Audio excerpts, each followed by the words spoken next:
ஸ்ரீசக்கர வரதாச்சாரியம் சுத்தசத்வ குருத்தமம் ஸ்ரீநிதிம் ராகவம் வந்தே he அபார கருணாகரம். கவசம் connect நேயர்களுக்கு நமஸ்காரம். பெரியாழ்வார் திருமொழியின் 4ஆம் பத்து 4ஆம் திருமொழி 3ஆம் பாசுரத்தை அனுபவிக்க நாம் மானசீகமாக புறப்பட்டு திருக்கோட்டியூர் திவ்ய தேசத்தை அடைகிறோம்.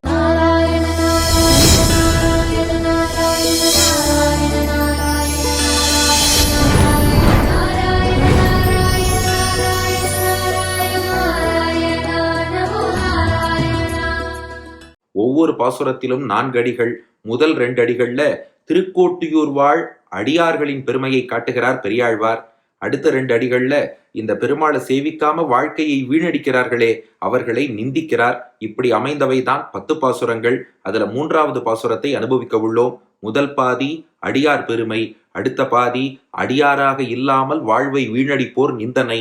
3ஆவது பாசுரம் வண்ண நன்மணியும் மரதகமும் அழுத்தி நிழல் எழும் திண்ணை சூழ் திருக்கோட்டியூர் திருமால் அவன் திருநாமங்கள் எண்ண கண்ட விரல்களால் இறைப்பொழுதும் எண்ணகிலாது போய் உண்ண கண்ட தம் ஊத்தை வாய்க்கு கவளம் உந்துகின்றார்களே.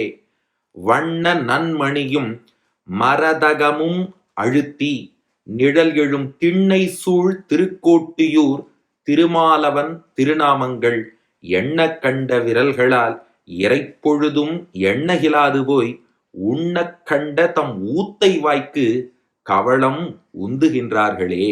இப்ப பாசுரத்தின் முதல் பாதி திருக்கோட்டியூர்ல உள்ள அடியார்கள்லாம் இருக்காளே, தங்கள் வீட்டு திண்ணையை சிறப்பாக மாணிக்கம் மரதகம் எல்லாவற்றையும் வைத்து இழைத்திருக்கிறார்களாம். அந்த திண்ணையை பார்த்தாலே ஒரு பளிங்கு மாளிகை போல இருக்கான். அதைத்தான் பாட்டின் முதல் பாதியில் காட்டுகிறார். திருக்கோட்டியூர்ல உள்ள திருமாளிகைகள் இல்லங்கள், அதன் திண்ணைகள் எப்படி இருக்கு? வண்ண, வண்ணனா நல்ல நிறம் கொண்ட, நன்னா நல்ல சிறப்பான, மணியும் பலவிதமான, மணினா ரத்தினங்கள்னு அர்த்தம். அது ஒரு முத்தா இருக்கலாம், பவழமா இருக்கலாம், மாணிக்கமா இருக்கலாம், வைடூரியமா இருக்கலாம், கோமேதகமா இருக்கலாம், இந்திரநீலமா இருக்கலாம். இது போன்ற ரத்தினங்கள். வண்ண நன் மணியும் நல்ல வண்ணம் கொண்டதான சிறந்த தரம் மிக்கதான மணிகள் ரத்தினங்கள். அந்த ரத்தினங்களையும் மரதகமும், இந்த காலத்துல நாம மரகதம்னு சொல்றோம். காவ முன்னாடி போட்டு தாவ பின்னாடி போட்டு. அந்த கால பிரயோகத்துல மரதகம்னு சொல்லுவதுதான் வழக்கம். திருமங்கை ஆழ்வாரும் விளக்கொழியை மரதகத்தை திருத்தன்காவில் மரதகத் குன்றின் மருங்கே ஒரு இன்னிள வஞ்சி கொடி இப்படித்தான் அருளி செய்கிறார். அதனால அந்த கால பிரயோகம் மரதகம். மரதகமும் இந்த பச்சை வண்ணம் கொண்ட மரதகம். அந்த மரதக கல்லும் அழுத்தி, அழுத்தினா நன்றாக இழைத்துன்னு அர்த்தம்.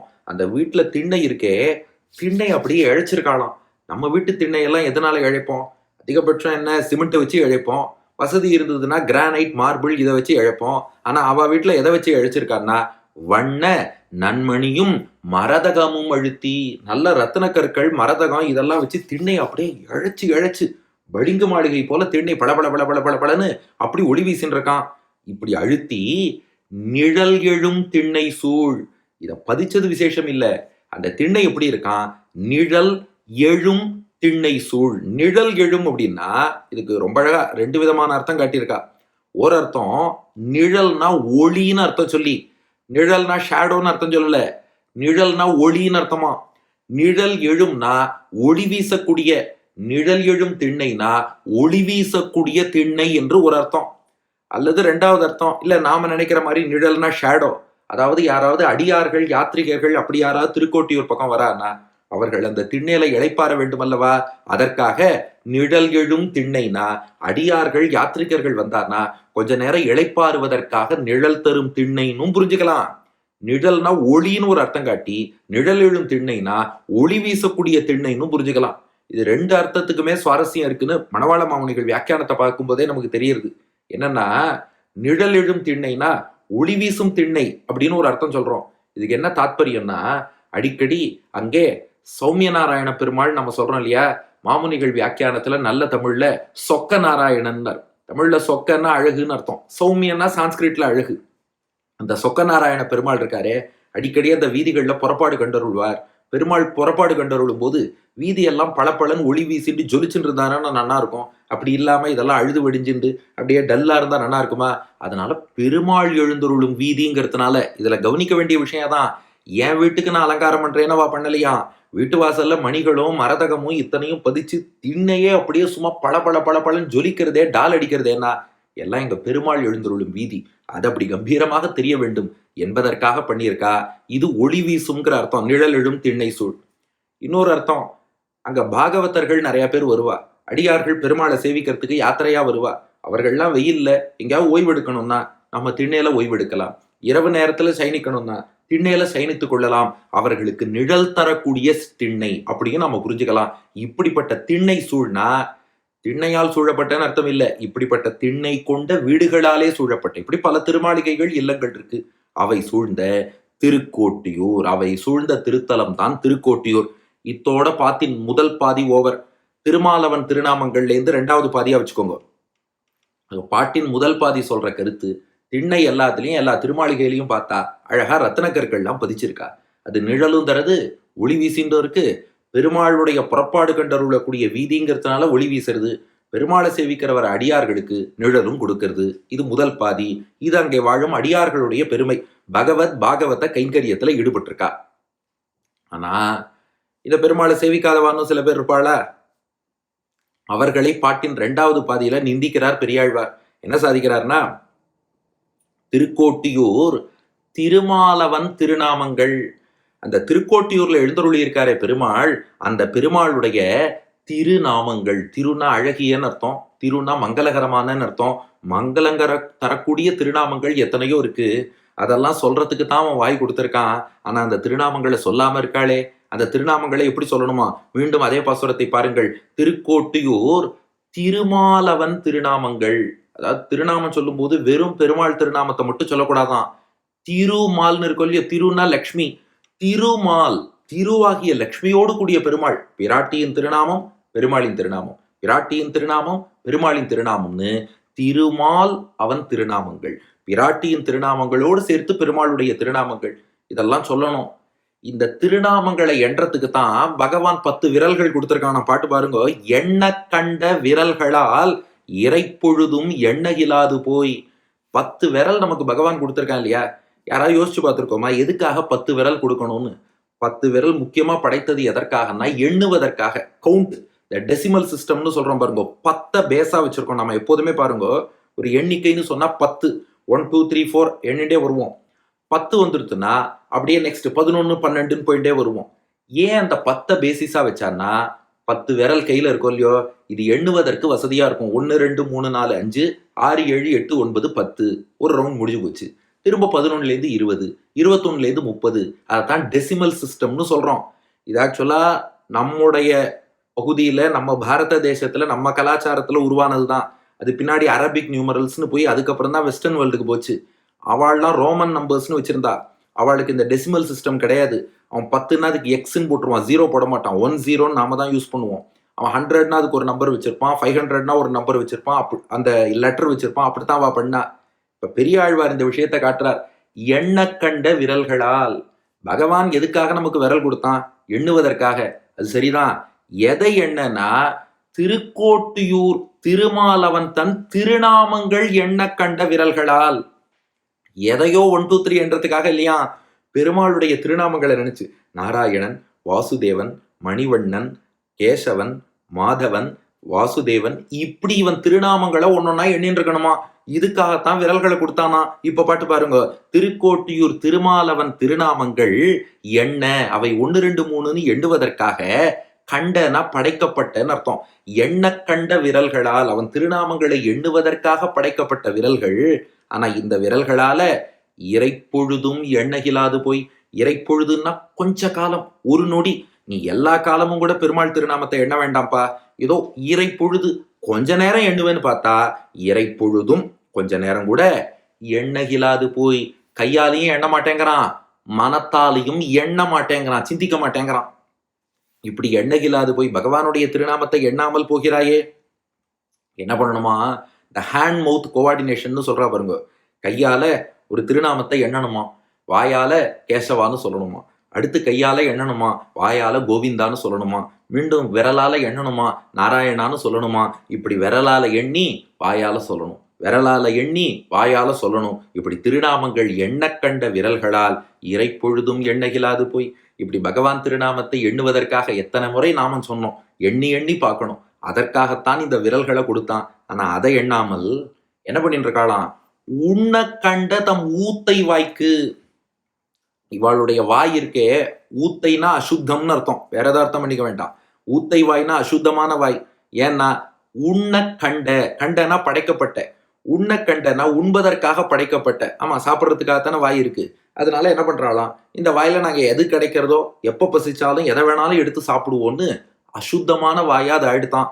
உண்ண கண்ட தம் ஊத்தை வாய்க்கு, உண்பதற்காக உருவாக்கப்பட்ட இந்த அசிங்கமான இந்த வாய்க்கு கவளம் ஊந்துகின்றார்களே. கவளம்னா சாப்பாட்டு உருண்டைன்னு அர்த்தம், ஊந்துதல்னா தள்ளிண்டே இருக்கிறதுன்னு அர்த்தம். கவளம் ஊந்துகின்றார்களே, உருட்டுறான் எடுத்து உள்ள தள்ளுறான், உருட்டுறான் எடுத்து உள்ள தள்ளுறான். ஏன் இப்படி பண்றேன்னு கேட்டாராம் பெரியாழ்வார். கவளம் ஊந்துகின்றார்களே, கவளம் கவளமா உருண்டை உருண்டையா எடுத்து உள்ள தள்ளிண்டே இருக்கே என்னன்னு கேட்டாராம். அதுக்கு பெரியாழ்வாருக்கு அவள்லாம் பதில் சொன்னாலாம், நீங்க தானே ஹேண்ட் மவுத் கோஆர்டினேஷன் வேணும்னு சொன்னேள். எங்களுடைய விரல்கள் சாதத்தை பிசைவதற்காக, வாய் இருப்பது அதை மென்னு தின்பதற்காக. பெரியாழ்வார் சொன்னாராம், அது இருக்கட்டும்பா, விரல்கள் பகவான் திருநாமத்தை எண்ணுவதற்காக, வாய் இருப்பது திருநாமத்தை சொல்வதற்காக கிடையாது. விரல் இருப்பது சாதத்தை பிசைவதற்காக, வாய் இருப்பது அதை மென்று தின்பதற்காகங்கிறானா. அச்சோ, நான் ஒண்ணு சொன்னா நீங்க ஒண்ணு புரிஞ்சுக்கிறீங்களே. திருமாலவன் திருநாமங்கள் எண்ண கண்ட விரல்களால் இறைப்பொழுதும் எண்ண இயலாது போய். விரலால பகவன் நாமத்தை எண்ணு, வாயால நாமத்தை சொல்லு அப்படின்னு நாம சொன்னா உண்ண கண்டதம் ஊத்தை வாய்க்கு கவளம் உந்துகின்றார்களே. விரலால கவளம் கவளம்னு திரட்டுவேன், வாயால அதை மென்னுருப்பேன்னு சொல்லி விரலையும் தப்பா பயன்படுத்தி வாயையும் தப்பா பயன்படுத்தி நாமத்தை எண்ணாமல் சோத்தை பிசைஞ்சு, அதாவது சாப்பிடக்கூடாதுன்னு அர்த்தம் இல்லை, பெருமாளுக்கு சமர்ப்பிச்சுட்டு பகவன் நாமாவை சொல்லி சாப்பிடணும். அப்படி இல்லாமல் விரலால வெறும்ன சாதத்தை பிசைஞ்சுட்டு வாயால வெறும்னு அதை சாப்பிட்டா போரும்னு சொல்லிட்டு இப்படி வாழ்கிறீர்களே, இது நியாயமானு கேட்கிறார். அதுதான் இந்த 3வது பாசுரம். வண்ண நன்மணியும் மரதகமும் அழுத்தி நிழல் எழும் திண்ணை சூழ் திருக்கோட்டியூர் திருமால் அவன் திருநாமங்கள் எண்ண கண்ட விரல்களால் இறைப்பொழுதும் எண்ணகிலாது போய் உண்ண கண்ட தம் ஊத்தை வாய்க்கு கவளம் உந்துகின்றார்களே. வண்ண நன்மணியும் மரதகமும் அழுத்தி நிழல் எழும் திண்ணை சூழ் திருக்கோட்டியூர் திருமாலவன் திருநாமங்கள் எண்ண கண்ட விரல்களால் இறைப்பொழுதும் எண்ணகிலாது போய் உண்ண கண்ட தம் ஊத்தை வாய்க்கு கவளம் உந்துகின்றார்களே. அழகான மணிகள், ரத்தனங்கள், மரதகம் இதெல்லாம் பதித்த ஒளி வீசக்கூடிய அல்லது நிழல் தரக்கூடிய திண்ணைகள் நிறைந்த திருமாளிகள் சூழ்ந்த திருக்கோட்டியூர் திவ்யதேசம். அங்கே எழுந்தருளி இருக்கும் பெருமாள் திருநாமங்களை விரல்களால எண்ணி நாவால அந்த திருநாமங்களை சொல்லணும். ஆனா கொஞ்சம் கூட அதை எண்ணாமல், கொஞ்ச காலம் கூட எண்ணாமல் உண்பதற்காக படைக்கப்பட்ட இந்த வாயை வச்சுட்டு கையால கவளமா சாதத்தை எடுத்து அதை வாயில் செலுத்தினால் போதும் என்று வாழ்கிறார்களே. இப்படி வாழலாமா? விரலால பகவன் நாமத்தை எண்ணணும், வாயால பகவன் நாமத்தை சொல்லணும், விரலால சாதத்தை பிசைஞ்சு வாயால அது சாப்பிட்டா போதும்னு வாழக்கூடாது என்பது பாசுரத்தின் கருத்து. அடியேன் வழங்கும் ஆங்கில வடிவம். The Divyadesham of Tirukotiyur has homes with front yards lined with various kinds of gems which give shelter to devotees and also light during the procession of the Lord. Our fingers were created by the Lord to count his names and our mouth to chant his names. But many people, instead of counting and chanting, use their fingers to just take food and use their mouth to swallow it. Is it fair? என்பது இந்த பாசுரத்துக்கான ஆங்கில வடிவம். இனி இதற்கடுத்த பாசுரத்திலும் அடியார்கள் பெருமையும் தொடரும், அடியார்களாக இல்லாதவர்கள் எப்படி தாழ்ந்த நிலையை அடைகிறார்கள் என்ற நிந்தையும் தொடரும். பெரியாழ்வார் திருவடிகளே சரணம்.